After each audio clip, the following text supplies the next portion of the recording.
علیکم ورحمۃ اللہ وبرکاتہ۔ نحمدہ ونصلی علی رسولہ الکریم، اما بعد فاعوذ باللہ من الشیطان الرجیم، بسم اللہ الرحمن الرحیم۔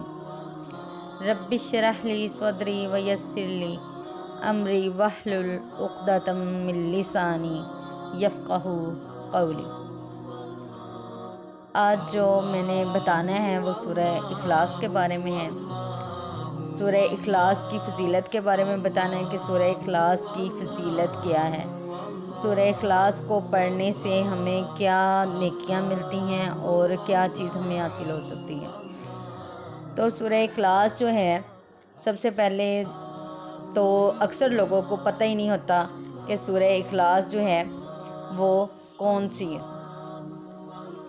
اخلاص کا ہی نہیں پتہ ہوتا کہ اخلاص کا مطلب، وہ نام کا ہی نہیں پتہ ہوتا کہ یہ ہے کون سی صورت۔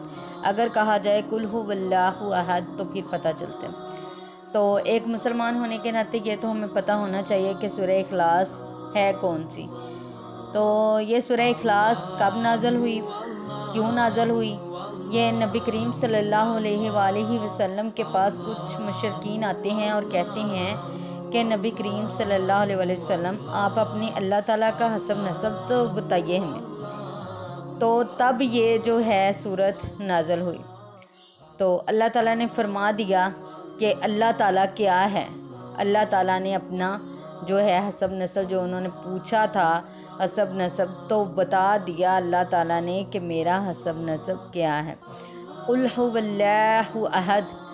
اللہ تعالیٰ فرماتے ہیں نبی کریم صلی اللہ علیہ وسلم سے کہ انہیں کہہ دیجئے کہ وہ اللہ تعالیٰ ایک ہے، وہ اللہ ایک ہے، اس کا کوئی شریک نہیں ہے، اس کا کوئی جو ہے وہ کوئی ساتھی نہیں ہے، کوئی بندہ نہیں ہے اس کے ساتھ، وہ ایک ہے، اکیلا ہی معبود ہے۔ اللہ الصمد، اللہ بے نیاز ہے۔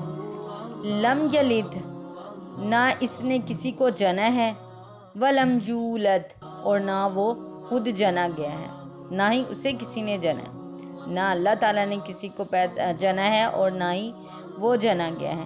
ولم یکن لہ، اور نہ ہی اس کا ہے کفوا احد، کوئی ہمسر، کوئی اس کا ہمسر نہیں ہے، کوئی اس کا ہم پلہ نہیں ہے۔ وہ اللہ تعالیٰ ایک ہے۔ اللہ تعالیٰ اس اکیلے نے پوری کائنات جو ہے، پوری زمین، آسمان، چرند پرند، جو اس کے آسمانوں اور زمین کے اندر ہے، اس اللہ تعالیٰ نے اکیلے نے بنایا ہے اور اکیلے نے پیدا کیا۔ وہی اکیلا جو ہے وہی سب کا رازق ہے۔ تو رسول صلی اللہ علیہ وآلہ وسلم نے اس سورت کی عظمت کو بیان کرتے ہوئے فرمایا ہے کہ میرے صحابہ، یہ سورت ثلث القرآن ہے، یعنی قرآن کا تہائی حصہ۔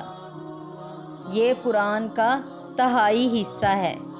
اس ذات کی قسم جس کے ہاتھ میں میری جان ہے کہ یہ ثلث القرآن ہے، قرآن کا تہائی حصہ ہے۔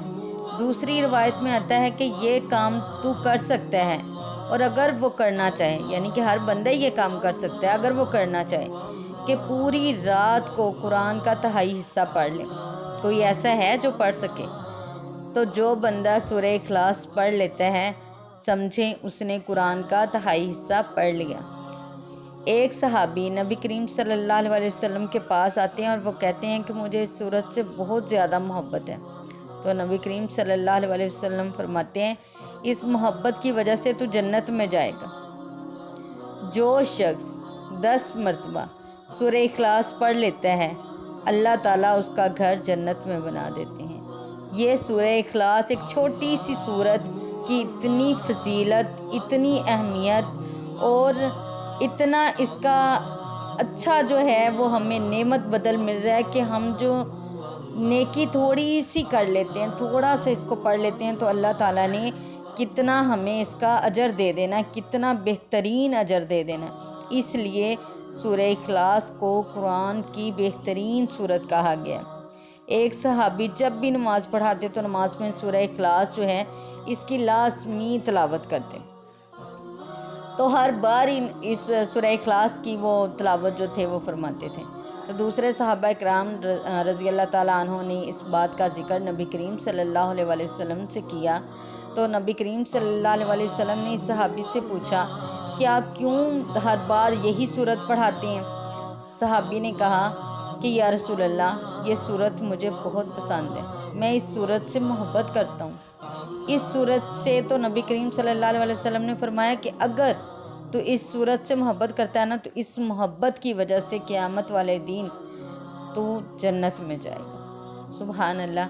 تو یہ صورت کی جو ہے سورہ اخلاص کی اہمیت اور فضیلت ہے۔ اللہ تعالیٰ آپ کا اور میرا حامی و ناصر ہو۔ اللہ تعالیٰ اس پر ہمیں عمل کرنے کی توفیق دے اور اس چھوٹی سی صورت کو پڑھنے کی ہمیں توفیق دے۔